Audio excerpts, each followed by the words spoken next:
Hello and good afternoon to you. My name is Gail Juno Butler, and I am one of the leader coaches for Student Education Huron. The topic is about sustaining leaders at this moment in time. So when I thought about how do I introduce this topic, we typically, as leader coaches, connect with our organizations and our organizational leaders at least once per month. And it seems like since the pandemic, or at least since the middle of the pandemic, it's about how do I get some sense of normalcy back when there's urgency around many, many things happening concurrently in my organizations. And what this is doing at this moment in time is making it so that it's difficult to focus energy, much less on goals or on measures that matter. It's very difficult to get front and center what matters most again. And we're hearing that when we work with our organizations at this moment in time. So I think back to our strategy session. We as coaches meet every 3 months to talk about what matters most in our work. How do we get better at our work? And how do we help our organizations in the ways that they want to achieve goals in their work? One of our colleagues earlier this year, about 6 months ago, her name is Nanette Johnson, and she talked about the year 2021 being the year that she perceived was going to be about persistence. And I think that's definitely true. And I'll wind back to that topic of persistence through the conversation today. When we have been talking with leaders about this image that I started with today of it's difficult to get any focus because people are scattered, their energy's scattered, they're not sure what the goals of organizations really are in moving forward. These are some of the comments that came out around that being the case at this moment in time. One executive leader said to me, he said, I'm new at my job as a superintendent, but I'm just not having any fun at all with this work. And fun has to be central to being able to commit to energy and being reinvigorated with energy to do the right thing and to have fun while doing the right thing. Another executive leader indicated that his spouse was concerned about him, said that he was committing all hours of day and night, and that this type of energy on work was taking its toll on all aspects of life. Many of our leaders talk about their team members just not behaving in ways that are usual to their typical behavior on the team, and that's taking a toll on the team and is a concern for the executive leader. Some of our leaders talk about a lot of complaining, a lot of whining, an inability to get to a place where energy feels good at work. So I'd like for you to think for a moment, does anything stick out to you from statements that I've shared from executive leaders as similar to your own work environment and what you're experiencing now? Great Places to Work reports that over 80% of employees at Great Places to Work report that their work is fun, so that matters. That's one that really stuck with me. I'd worked with this executive leader for quite some time, and he was really looking forward to a first year in a particular way. And when he indicated that all of the things going on without the ability to feel as though he could improve the environment prevented him from having fun, it really impacted me.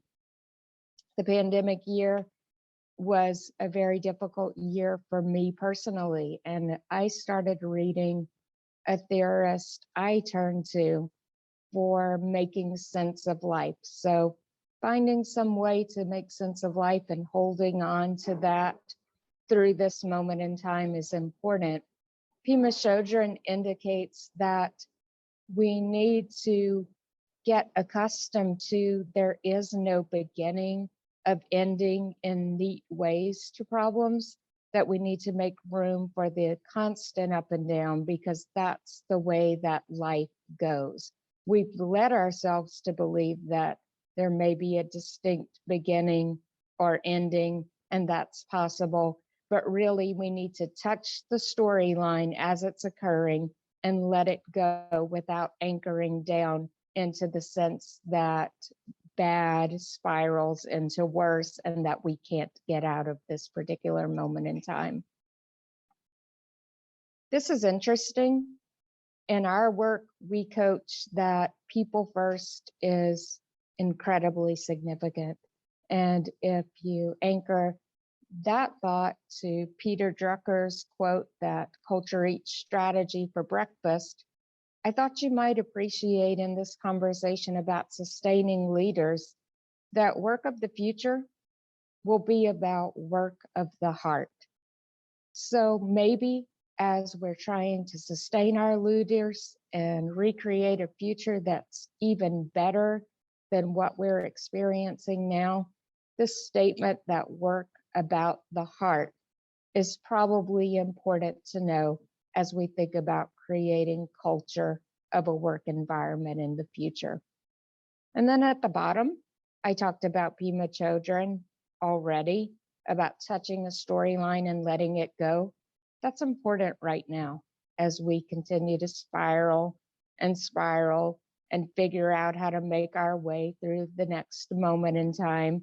So touch the storyline, let it go. I talked about that personal anchor already.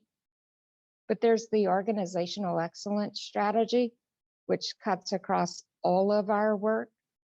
And it's that the agility of mindset and behaviors associated with shifting mindset is the core of continuous improvement.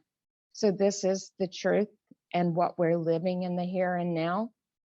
But as an organization trying to accomplish excellence or going from good to great, the requirement of mindset that are constantly improving is part of the continuous improvement journey. You're not alone. You have a team. And I remember attending one of our Huron conferences in which one of the speakers indicated, you don't have to be the expert at everything. You're part of a brain trust. Be you, be real. You're hired as an expert, but you are also part of a team of experts. So rely on the brain trust in order to be able to deliver the best work. This is a slide that I call the personal is political, and tying that back to organizational excellence and sustaining our leaders.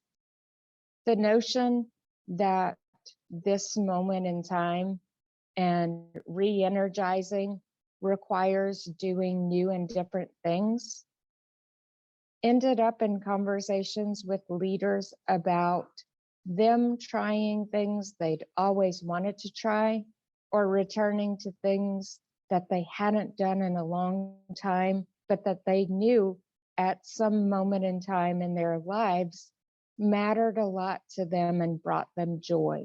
So here are just some samples of what executive leaders in my world in organizational excellence coaching have done. Horse racing, learning to run, so from couch to 5K. One superintendent I work with returned to cycling, another returned to hiking. Some dedicated their energy and their revitalization to more academic pursuits, such as publishing and presenting. One returned to learning environment for a PhD, and many others somewhere in between imbibed on their favorite drink or food just to make it through. And this is that slide to remind you that in order to feed your soul and your brain as a leader, it might be a good idea to think about something you've always wanted to do or something that used to bring you joy, and find some way to return to it, because the personal does revitalize the spirit and the brain and your energy.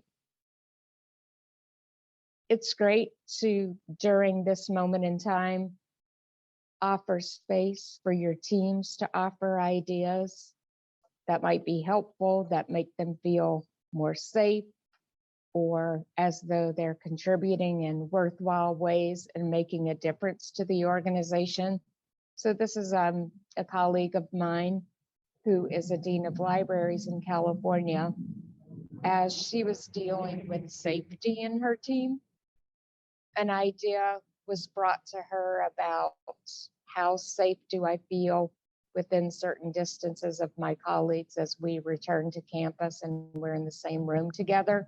This is just an example of empowering your team to participate in small ways that get them back together, focusing on what they need collectively as a team and harvesting wins around what those ideas might look like. So again, as I started the conversation today, we're all having a lot of conversations about sustaining leadership and sustaining energy of leadership to do our jobs well. In fact, Dr. Pilcher offered a podcast episode earlier this week.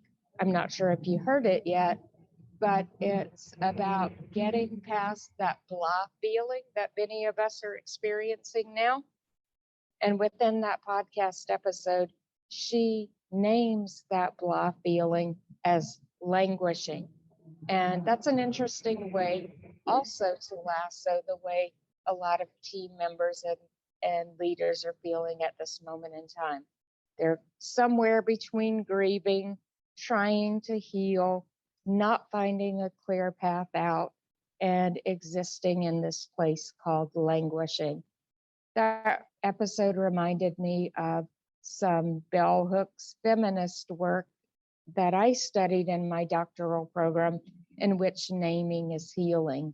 So thought that was an interesting episode that's also related to this conversation today around what can we do to name how we're feeling, what are actions that we can take for ourselves and others to get back to a place that feels more normal and productive. But some considerations for re-engaging employees is listening to their new challenges about work-life balance. So this might be if you're doing rounding already, or you want to try to do rounding at your organization, to add in some question about how has work-life balance changed in your life? What can I do as your supervisor or your team leader to understand more about how work-life balance has changed for you or is working for you? We already touched on modified onboarding to some degree. And again, that's the reality that some team members joined our organization during the pandemic. So they have no sense of who we are in person as a team, and that's important. And there's the added benefit that reconnecting individuals with the values of the organization and the why of the goals that are in existence now for a particular period of time, it's important to restate those things and provide anchors for people to hold on to something important, both value-wise and goal-wise, so that they can feel as though they have a purpose, they're contributing to the organization, and that they're making a difference in the organization. The one thing that resurfaces over and over again is figuring out how to connect individuals with each other in ways that are meaningful to them. So for many people, it's how do we get together again in safe ways? but there are others who also want to be connected with each other, and that might not mean face-to-face in person. What are the ways that we can generate ideas that connect individuals with each other and their teams in ways that meet that need for social interaction in important but differing ways? And this is from my colleague KK. So it's got the star next to it because it's ended up having a lot of validity in conversations over time of just how important it is when you can't find your way and you're a part of an educational organization for you to revisit with the why of educational organizations. And the why is the students and their journey and their success in our educational organizations. So that whole notion of it's important to connect back to purpose in order to re-energize, revitalize, find a new way. One very effective way of doing such for executive leaders and their teams has been connecting back with students and having conversations with students in their organizations. This is an actual map from my son's room, and the colors have significance. They keep him focused on where he's been, where he wants to go, and then the places that are really important that he wants to see. So the places with the why.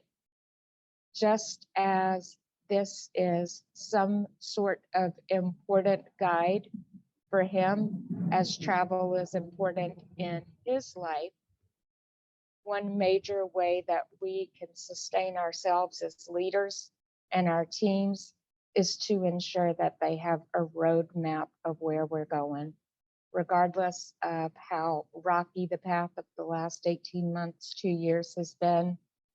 Our goals that we want to accomplish largely remain the same in terms of the big aims, the things that we want for our students, the things that we want for our staff, the things that we want for our community. This is one school district's strategic plan. It's the one that I use because it's the most recent and it's really well done. But the truth across organizations, regardless of what the strategic plan looks like, is that our big aims remain the same. So staying true to what those are and what we want to accomplish is an important way to anchor people back into their work and give them the momentum for forward progress. So focus via that roadmap in ways that also connect with our values. It provides the where do we go from here response to a question, and what is important in terms of our contributions, our values, what that looks like, what that sounds like, and how we move forward together as a team with a unique culture and identity in ways that elevate who we are and what we do. I thought I'd provide a couple of tools and tactics that you can refer to beyond this conversation. If it's stuck with you, then these are extra resources. This is an article from 2015 about getting people to stick with requests, especially when there's a lot of fuzzy and muddy going on in between. I like when things are listed in list form, and this article gives 8 neat recommendations for how to get people to stick to a task. I think it's especially useful to connect this list to the possibility, again, of finding out some of these 8 items through rounding, which we know is a tool that is highly effective in terms of engagement. And engagement is the piece that we're talking about, really central to this conversation today. So tap on to a task, 8 particular items in helping people stick to a task, And a lot of these can be covered through rounding is the reason that it exists. The second tool or tactic that I wanted to provide for you has to do with burnout, because burnout is underneath many, if not most, if not all of the conversations about refilling the bucket so that people feel good about going back to work with whole mind, whole body, whole spirit. This organizational excellence tool is an article about the 3 components of burnout, what exists at the exhaustion level, how exhaustion turns to cynicism, and how that is around feeling a sense of inefficacy about work. So again, the 3 pieces of burnout are included for your future reference in case that is an area that you'd like to dive into more as you listen to your leaders and your teams. Here's some strategies for preventing burnout that I thought I'd cover specifically. Prioritizing self-care. So back to that slide about what executive leaders shared with me they were either doing to try something new that they'd never tried or to return to something that once gave them joy. Shifting perspective. So get out there, connect to purpose, talk with students again, shift your perspective and get back to knowing the why and the relevancy of your why. Try to reduce exposure to stressors. That might be related to work-life balance, trying to be more true about particular work hours maybe. And then, as I indicated a little bit earlier, regardless of the how connections happen, that seems to repeat itself as important across any article, presentation, conversation about re-engaging employees and leaders. It's connecting them with each other in the ways that matter and feed their hearts, minds, and spirits. I did include a couple of other resources. One is talking about low teacher morale. And although this resource is about teachers, what it's really about is how organizations have the ability to influence morale of individuals. And that's the reason why it's included as a resource. You as an organization have the ability to impact positively low individual morale. The second is on surge capacity. And this article is interesting with 1 minute left in this webinar, in that it describes the way the pandemics had no definitive beginning and end. So our ability to adjust without having a distinct beginning and end has been extremely limited and extremely difficult. So again, just for you to have as a resource. I close here by saying that I hope in our work and our connections with each other, we move from that top image of leaks everywhere to a much more connected and knowing way about the future in terms of our goals and our measures that matter, that make us believe that hope springs eternal. That's the hope of connecting with people and connecting them back to their goals and values again. Thank you.